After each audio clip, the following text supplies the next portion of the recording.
I'm on my way in, so I thought I'd stop in here where I think I have some good signal to do this. I'm only here until 10 o'clock, so I don't have much time.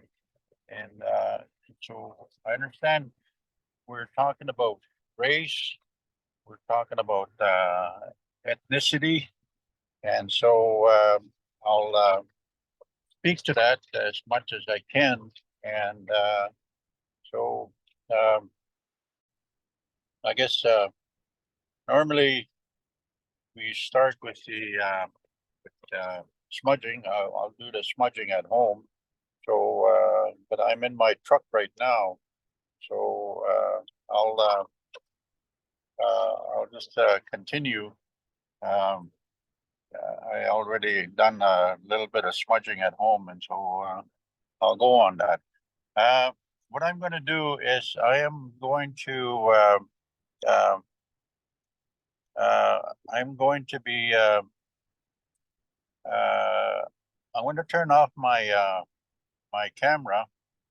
This way I can have a better signal.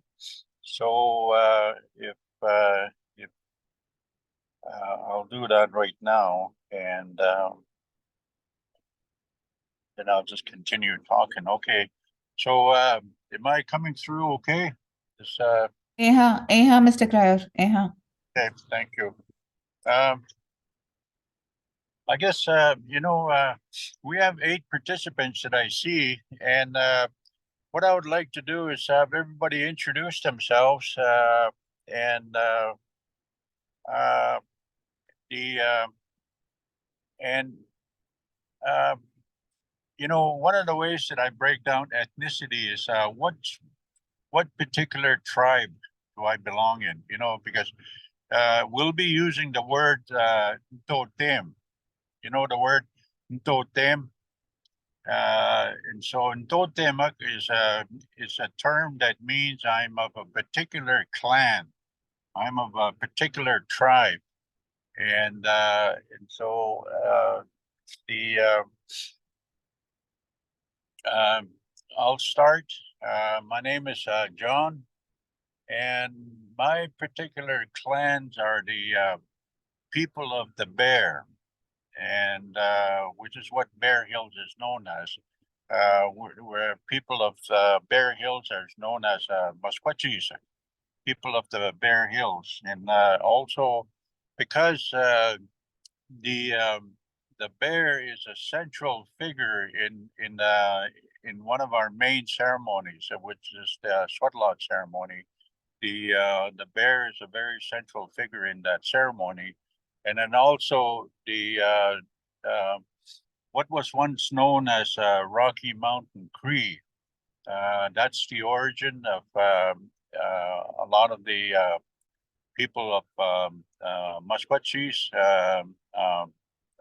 Bear Hills here in Musqueam, and so that's I'm a, and also the of the Plains Cree, Pasquale Neuiawak. So from there, then I'll just go down the. I got I'll go down the list. And so the first one that I see is Manisha. I am an Indian from India. That's what I want to say. I'm very proud of being an Indian from India, from Bombay, which is called Mumbai now.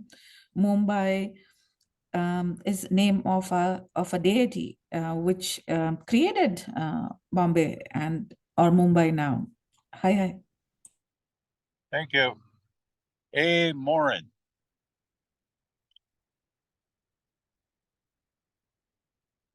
Yes. Hello. Hi. I don't know what the question is. I just got on. Okay, what particular clan, what ethnicity are you? When I use the word totem in Cree means people of my clan, people of my my tribe. And so, you know, to introduce, because that's what we're going to be talking about, race and ethnicity. Okay, so like I'm a Cree woman from Musquecheese, Ermineskin. Yeah, I think is it's as far as I know. Okay. You know, people of the Musquecheese from Ermineskin, they come from the they come from the same tribe as the Rocky Mountain Crier, the Bear Hills people. So that's the clan that we would or totem would be, because you're under your lineage comes from the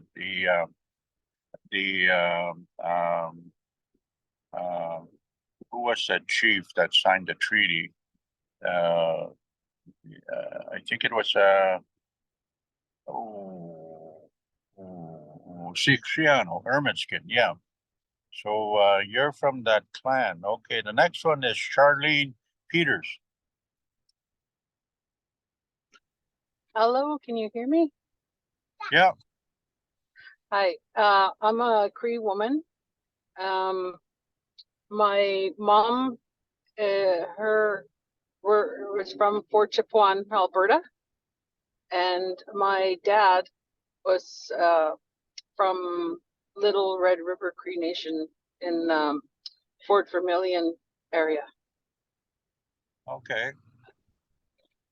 So your clan would be the sounds like the Sagawinoak. You know, the what is you know, we the so you know, that's where your lineage comes from. Most of our lineage usually come from our mom, you know. So and okay, the next one is Justin Fraser Bruno.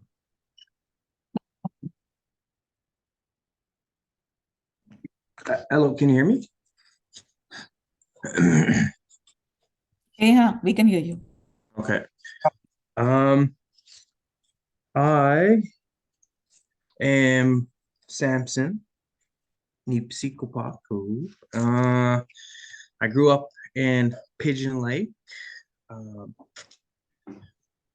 I grew up in Pigeon Lake, and I'm Samson. I grew up in Pigeon Lake, and I take a lot of pride in my Stony side from Ermineskin.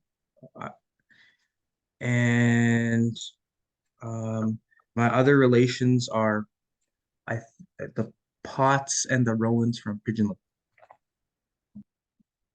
Okay, so generally from Musquecheese then. Yeah. Yeah. Okay. Thank you. Okay, the next one is Melvina. Okay, Nistonitaniku Esteinhiaki, Malvina Manyheads, are my Sikshikaki from Sikshika Nation, and my clan would be the Hindbo clan. Oh, okay. Thank you. Next one is Natoni. I think I have that right. Hi, yes, it's Natani. My name's Natani Lewis. I'm sorry.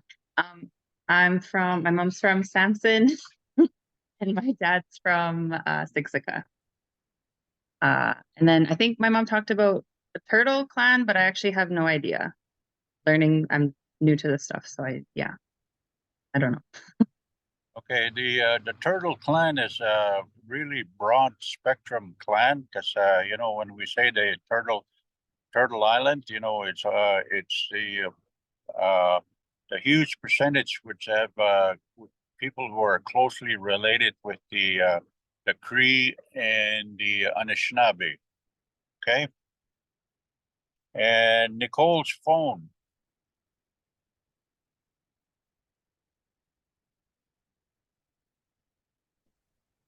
Hi.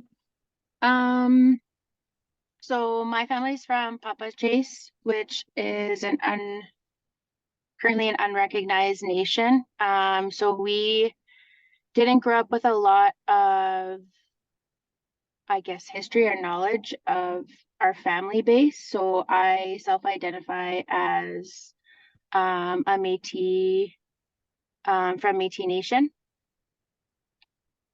But I grew up, I grew up, I guess, Cree. My grandma's Cree, my mom is Cree. My great grandma was Cree. She didn't even speak English. My family kind of settled in Lake St. Anne, so yeah. Okay. So your mom is Cree. Do you know where they originated from? No, I just know that our family was from Papa's Chase and that Okay, yeah, mhm. all right. Papa's Chase is the reserve that was right in where Mill Woods is right now, just southern part of Edmonton.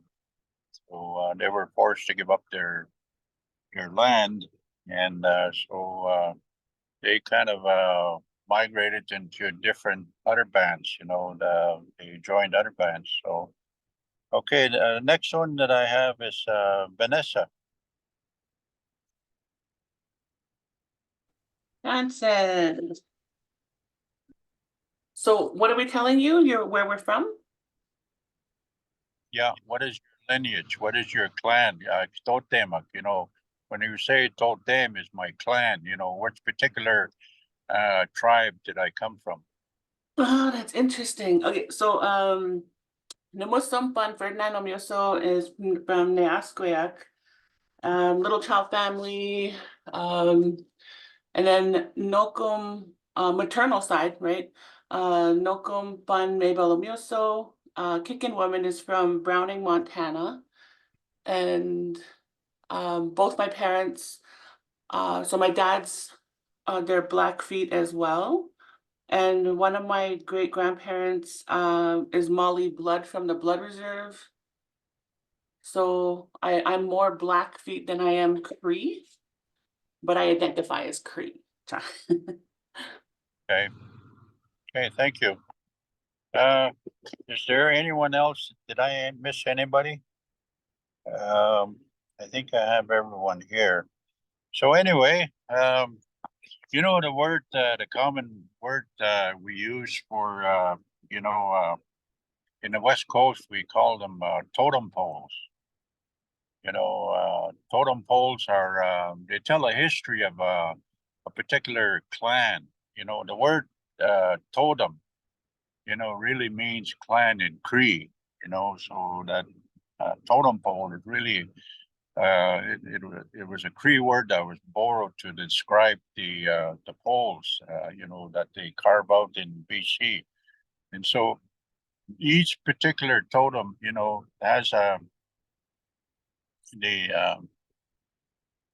has a history of their clans and also their spiritual animal clans, their spiritual, you know, like in BC, there are four main tribes in the one particular area that I'm thinking of. And there's the wolf tribe, there is the raven tribe, there is the killer whale, and there's the eagle tribe. And in the and each one relates to a creation story of how they came to be the under that tribe. And so at the very base of them is that on their maternal side is that there was a transformation that happened a long time ago, almost like in a creation story of how they came to be who they are, you know, and from there the lineage followed the mom. And so every mom was I was adopted into the wolf tribe in the West Coast. And so my mom, my adopted mom was in the wolf tribe. And so her mom was in the Wolf tribe. Her grandmother was in the Wolf tribe. So all her kids belong to the Wolf tribe. And then, and that's how the lineage is passed on. And so, and I, and for us, that was the same way also. The lineage followed the mom because the men moved around quite a bit, but it was the woman that stayed at home, and they're the ones that raised the kids, and so their teaching mostly came from mom, and so it followed those clans, it followed those teachings, and so in the particular area, that's why like I say, it's the woman that hold the cradle of culture, the cradle of the identity of the people. And in a particular area, for instance, here in Musquechies, it's the woman elders. It's the woman who do the ceremony. It's the woman who do the teaching. They're the ones who who hold the cradle of the clan of Musquechies. But even within Musquechies, they're separate. Like what we have now, because we have 4 reserves, and all 4 reserves are closely related, but each one has a particular, following, and and how we name it, like Nipsihopa, Neasquea, Xpatna, and Agami, and so each clan, it's almost like when they came together, unknowingly they formed a different clan, because when we ask each other, we identify as Samson or Nipsihopa, and then the and so that's how it kind of switches. And so, but for us here in Musquechies, most of us came from the east. There's a great migration that happened in the late 1600s, 1500s, soon after the explorers arrived. Especially the Crier, because the Crier were the first ones to be in contact with the explorers through Hudson Bay.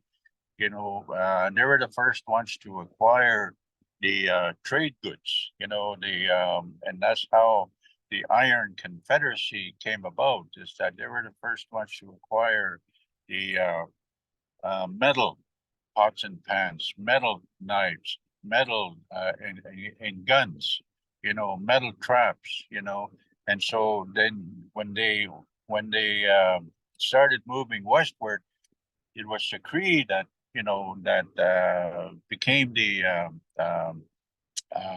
hosting people to move these traders further west, and so this happened in around right around 1500, 1600, and so there was a migration that happened, and also it moving westward,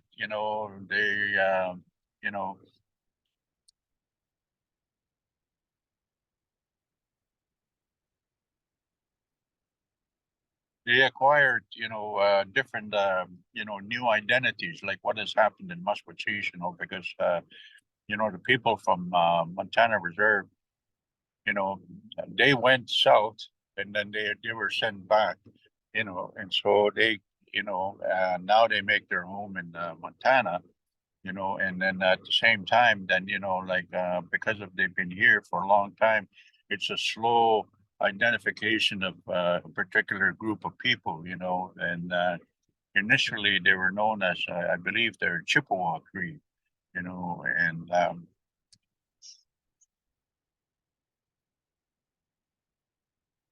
if you ever read the book called Maskipton, it tells a lot about the migration of people, because we weren't, like in Western Canada, like we moved around all over the place, people, there was warfare that happened. There was, you know, things, people moved back and forth, you know, and the biggest influence was the fur trade and also the buffalo herds. You know, the plains people, you know, they lived on the plains, and their main source of food was the buffalo, you know, and so the Cree, you know, the northern Cree, the Plains Cree, you know, they had access to the northern herd of the buffaloes, you know, and so, you know, and you know, sometimes there was a mix, you know, a mixing of people because you know, the people weren't always at war with each other, you know, even though there were times that they were, you know, raiding parties and you know. War parties, you know, but most of the time people were, you know, when there was a lot of food, there was no reason to go to war, you know, and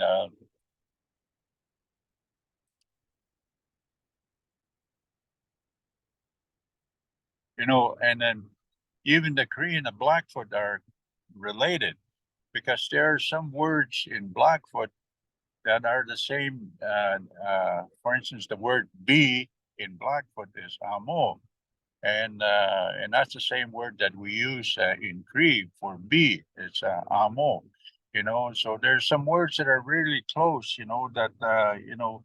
So the original stock was, you know, of the same race, but however they diverged, you know, and when they moved, you know, into different areas and then became, you know, when they were kind of isolated from other tribes, other influences, you know, they, you know, the development of language, particular to that, you know, that one tribe, happened, you know, and you know, for instance, like you know, the Métis, you know, the language of Michif, you know, wasn't there until the people, until the Métis people, you know, started to form into a group, and it was a mixture of Cree and French, and so you know, and that's how that language, you know, developed into you know, into a group of people who became, you know, you know, began to identify as, you know, Métis, you know, and so there was a lot of Métis in around the Red River, I think, in southern Manitoba, but there's also because there was a lot of the northern part of the the Alberta, you know, when the buffalo migrated north from the south, and they came north in around the what we you know, the North Plains, which is which they came in contact with the Cree. You know, the North Plains were the calving ground of the buffalo, and so there is in around what we call Buffalo Lake, which is just southeast of us here. There was a huge settlement of Métis people there who hunted the buffalo, you know, for food and for robes, you know, and so you know, that that big settlement, you know, was eventually moved.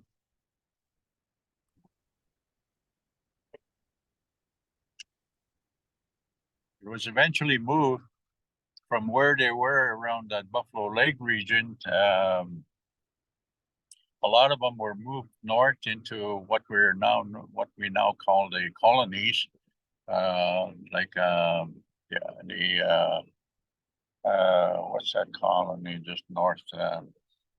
Um, uh, the Elizabeth colony, and what's this other in the Beaver Lake area, and so you know, a lot of those people, you know, like they were given tracts of land, and they call them colonies, you know, because they were moved from the, you know, different areas, and you know, when the province was claiming the land and allocating the land for development, you know, they moved a lot of indigenous people out of their homes into and put them on reserves.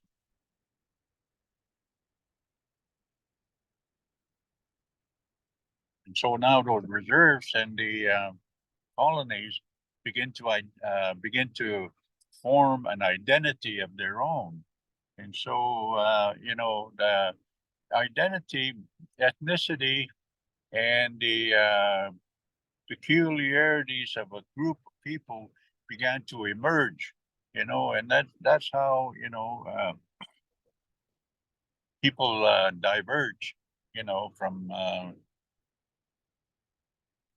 a main group, you know, and so the particular area that I kind of which has a lot of interest for me is the, you know, the Cree.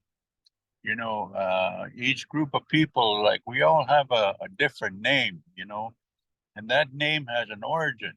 But the one origin that I kind of, you know, I'm, you know, studying and also, you know, learning about is, you know, the Cree. We call ourselves, you know, Nehiawak, you know, but that term is kind of like a slang term. You know, I believe the real term is Newiawak, you know, Newiawak, because the number 4 is embedded into our identity, and so the 4 directions, the 4, you know, there's always an element of 4 directions, you know, the and so they became to be known as the people of the 4 concept, you know, 4 bodies, 4 souls, and you know, it's because we're closely related with the Anishinaabe, you know, the Ojibwe people, you know, because we have the same, almost the same creation story as them. But our language has started to, you know, kind of diverge.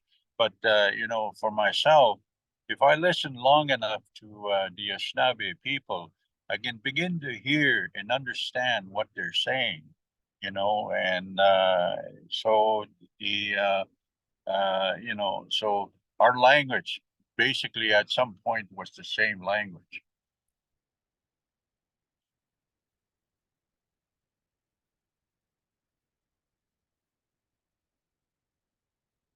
So when we talk about ethnicity, you know, uh, the when we say, you know, quite often you'll hear people when they're making an address, when they're making a speech, they say, "Tanse, niwakomaganak," all my relations. Tanse, Dotemak, you know, Dotemak, all the people of my tribe, you know, my clan, you know, and you know, that's where the word clan comes from. That's where the word totem pole comes from, because that's, you know, that was used to identify the group of people, a certain lineage, you know, and then that's what they use, you know, for the poles. You know, I'm assuming that it was the fur traders that identified those poles once they understood the concept of them, that because they understood what the clan meant in the Cree, and then so they used the word totem poles, you know, clan poles, you know, tribal poles, you know, and so that's the you know, uh, you know, like the basis of identity, you know, when the fur traders came upon the land, you know, we were settled. Like we had kind of like a routine lifestyle. But when the fur traders arrived, you know, there was and they discovered that you know, that there was you know, they could take these furs, bring them back to Europe and sell them at a, you know, at a good price. And so when that happened, then there was a, you know, a great migration, you know, there was a movement that started to happen, you know, and a lot of the people, even the people of the Six Nations Reserve, you know, Six Nations tribes in, you know, Eastern Canada, they moved westward also because they were involved in the fur trade, you know, and you know, these people, we call them Nachoiasak, you know, the term means they were kind of like scouts, you know, they were the ones that went ahead and scouted different new areas, and so they there was a band called Michael's band in kind of like just north of Edmonton. Uh, but it was a reserve. It was recognized, and most of the members of that reserve were people from the east, people of the Six Nations heritage. And but I don't know what happened. I don't know if it was because they didn't want them, you know, they didn't want us like a Six Nations reserve in Western Canada, or you know, I'm not sure what the history is around that, but however, they were disbanded, and a lot of those people, you know, were absorbed into the Canadian mainstream society, you know, and so a lot of them, you know, as I understand it right now, are working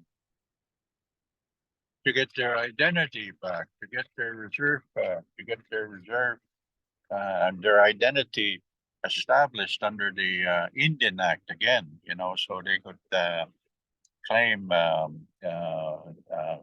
status as Indigenous people, you know, and so the even people who moved up north, you know, because most of the northern area was inhabited by the Dene, you know, and so there's in high level, there's a highway that establishes a definite boundary between, you know, two tribes, you know, on the north side of the highway, it runs east and west. On the north side of the highway is the identity of the land identified as Dene side. On the south side is identified as a Cree side, you know, and so there was a lot of war that happened, you know, in the early part of the century because the Cree moved into that area because they were, you know, fur trading, and so they established themselves in that part, and so the you know, that's how a lot of the tribes up north, you know, became to be established, you know, so the original boundaries were a lot different a long time ago, you know. However, that's how they are today, and you know, and so it's almost like a recreation of different identities again, you know.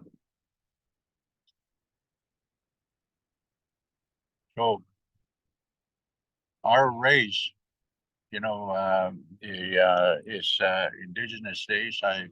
You know, they call it the Algonquin, I think.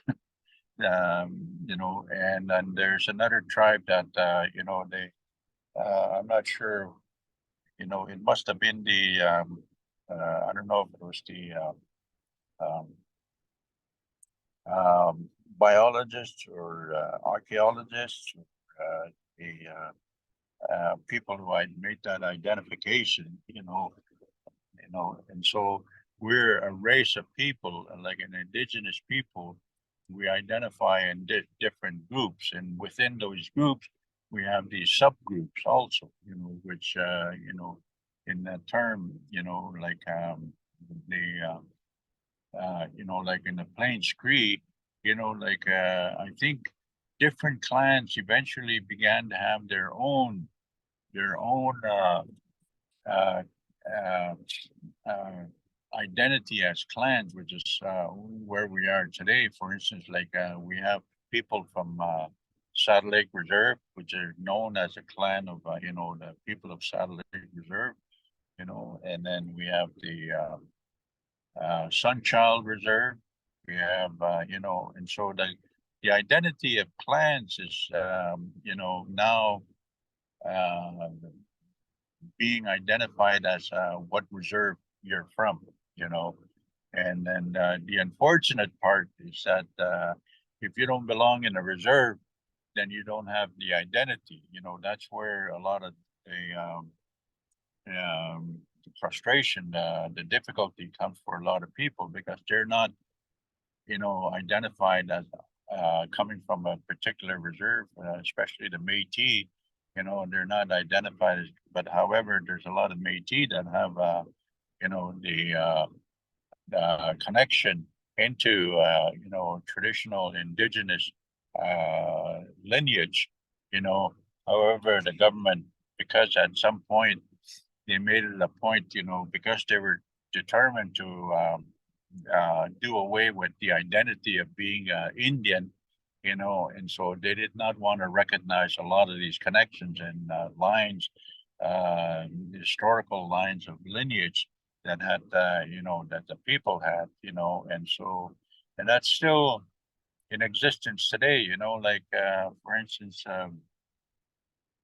when men, you know, volunteered into the army during the war, and after the war, you know, like they were given a choice. You can go back to the reserve, or if you give up your identity as an Indian, we'll give you land and we'll treat you like a white man, you know. And so it was always, you know, it was always the condition.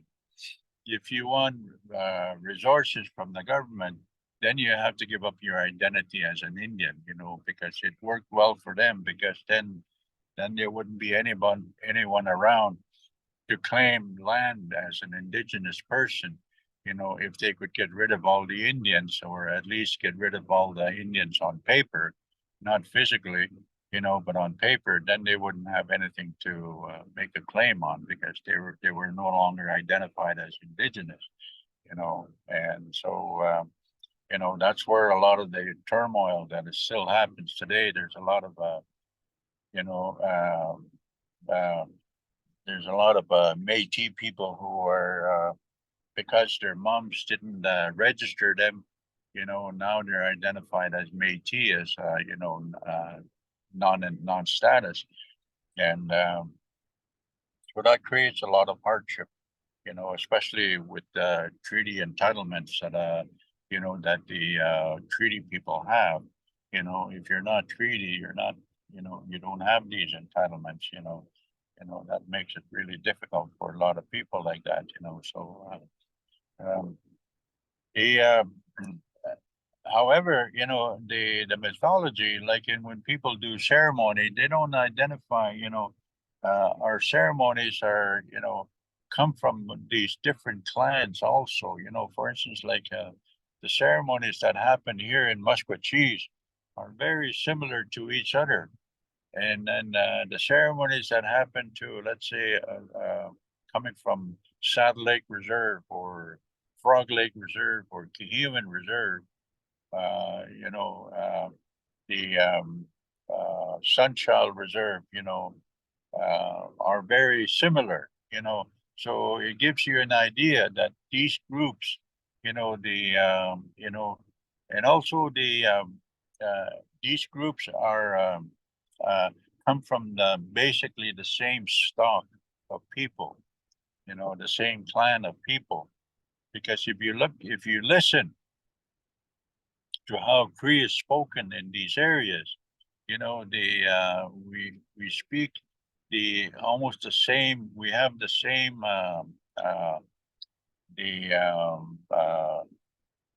we speak the language in the same way, you know, and you know, like for instance, like the people from up north, you know, you'll hear the word, for instance, the word Tao, you know, comes at the end, you know, use the word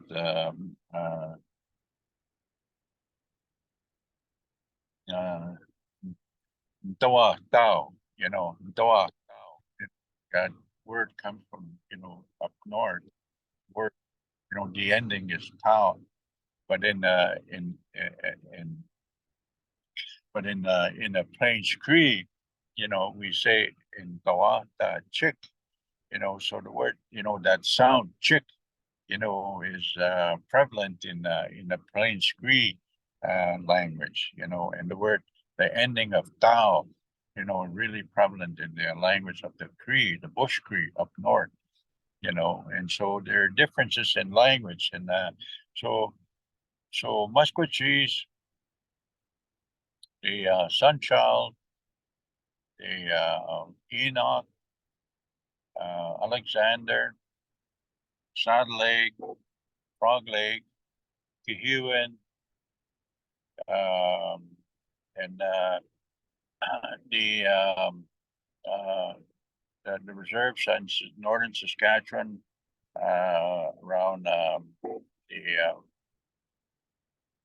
around Saskatoon, for instance, like the Little Pine, Thunderchild, all these, basically have the same linguistic group, and so these different reserves, basically come from the same stock, and so we're, in a way, we're closely related, in the same group, in this group that I, talked about, So anyway, it's 10 to 10. I'm going to be leaving at 10 o'clock.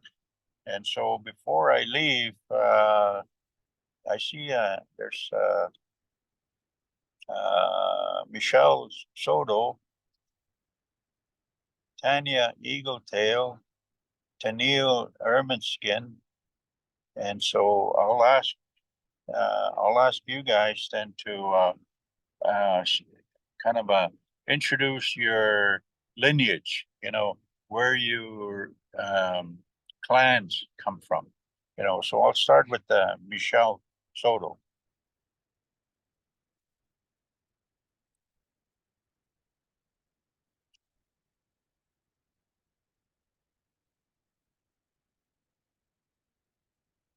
Hello? Are you guys hearing me? Yeah, we can hear you. Yeah, I can hear you. Okay, I'll go to the next one. Tanya Eagletail. Hi. So basically I'm from Tsuut'ina Nation. I'm married on Tsuut'ina Nation. I'm originally from Siksika, so I'm Blackfoot, but just married on. Okay. And is that all you want to know? Well, yeah, because it like your lineage, not what your clan. Like Sorry, say that you cut off, sorry. yeah, it's your lineage. You're on your maternal. That's how it was kept a long time ago. Like it's on the maternal side. That's why we called it the patriarch. They were the ones that the lineage flowed from them. And that's how people identified tribe, group, clan from. You know. So the next one I'll ask then is Tennille Ermineskin. Hi, Dansa. My name is Tennille Ermineskin. I'm from Ermineskin Cree Nation. My mom is a Red Crow. Her maiden name is a Red Crow, so she comes from Samson. And her mom's mom, so my Japan, was a crier. So that's about as far as I know, up to my Japan. Okay. All right. And as for my clan, I wasn't ever taught like what clan I'm from. Yeah. But I know I have family in Saddle Lake and Louisville and Thunderchild. Like I have a big family around. Yeah. Okay. Because If you're on the maternal side, like it came to history from around Nipsipag, around Musquetees, and it very likely, like your clan is that of the bear. You know, we don't identify like that. However, because one way that we identify, you know, for instance, like you know, in other tribes, they identify the foundation spiritual being that their creation from the creation story comes from. You know, some of them identified as the wolf, some of them identified as you know, the bear, eagle, you know, and over here, you know, here in amongst the Anishinaabe people, you know, we have identity that is based on our creation of how we came to be, and so our creation came from this land, you know, the you know, some spiritual connection with some animal that we identify as a, you know, that we make connection with. And so for a lot of people in Musquetees, you know, we're spiritually connected with the bear. So, you know, that would be our clan, you know. So I'll go back to, what was it that I was looking for? I see another one here, Carlene.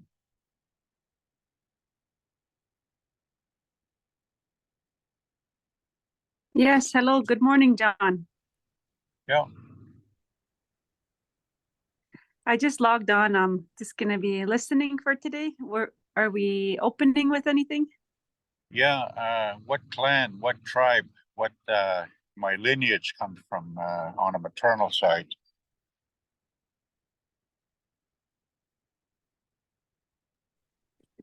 So for myself, from right here from Musquetees, from Samson Cree Nation, but our last name's Cut Knife. However, I'm still trying to figure out my dad's side of the family. They are Ochapways. Okay. All right. And did I do some okay, I'm just trying to get everybody's somebody that didn't, Tracy Lee.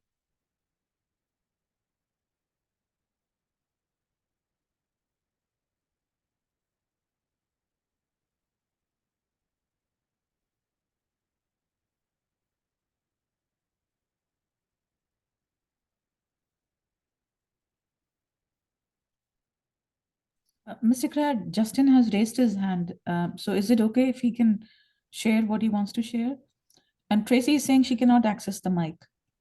Tracy, you can use the chat to write about your tribe, which nation you are from or clan you are from. Go ahead, Justin.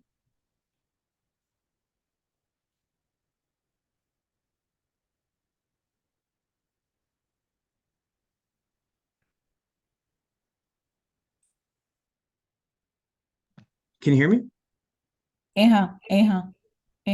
I started talking and my mic was muted.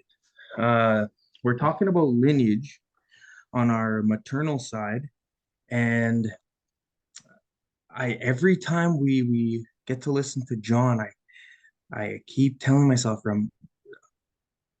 I keep forgetting that I have a question for John. And since we're on the topic of lineage on the maternal side, John, are you familiar with Jeremiah Potts? Jeremiah Potts? Yeah, because working on my family tree and it says that his wife was a Marie Crier. You know,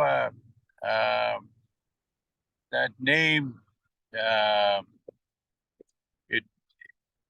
name keeps popping up on the like my grandfather's time. That would be in the early 1900s or even in the late 1800s. Because I believe there was there was my great grandfather, which is Matos. You know, he brought a girl, I believe it's the name Marie Crier, to be baptized by the Rundle missionaries, Rundle in north of Pigeon Lake. And I think that's where I first saw that name, Marie Crier, you know. So she would be a sister to my great grandfather, my grandfather. Thank you for sharing. That's Yeah. because I have no information on this Marie Crier, so I appreciate all the information. Yeah. Oh, and second question, one more question, John. I heard that the Criers have direct relation to Muskegon. Is that true? The it seems the lineage points that way because from what I understand, you know, from listening to the elders, is that the Muskegon had about 3 wives, and one of them's name was the Matunachab, crying eyes, and so there's a thinking that the name Crier comes from that lineage, from that mom, and so crying eyes. So Matus' father was Maskipton. You know, that's how it seems to line up. You know, and the other one was the Betsy. Betsy married a man named Nachoisis. And so there's a lot of that, you know, a lot of the Buffalo family come from that side, you know, so there's a heavy influence of lineage that comes from Skipton in Musquecheese area. That's really interesting. Thank you for sharing.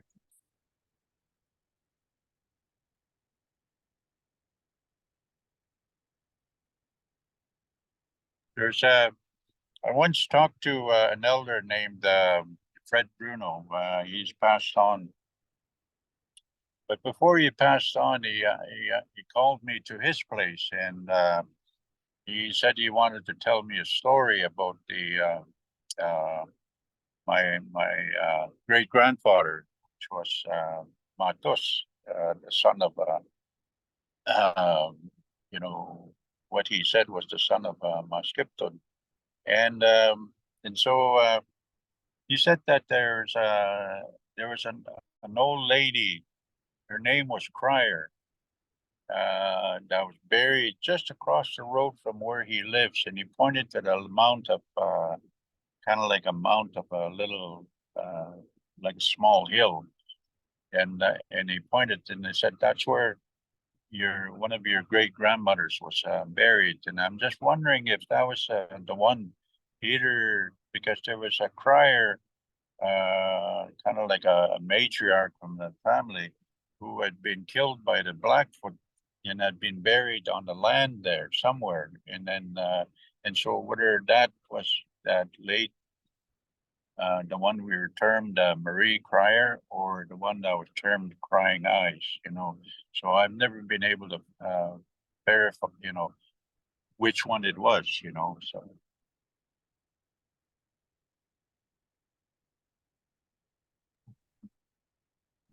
Yeah, that's really far back.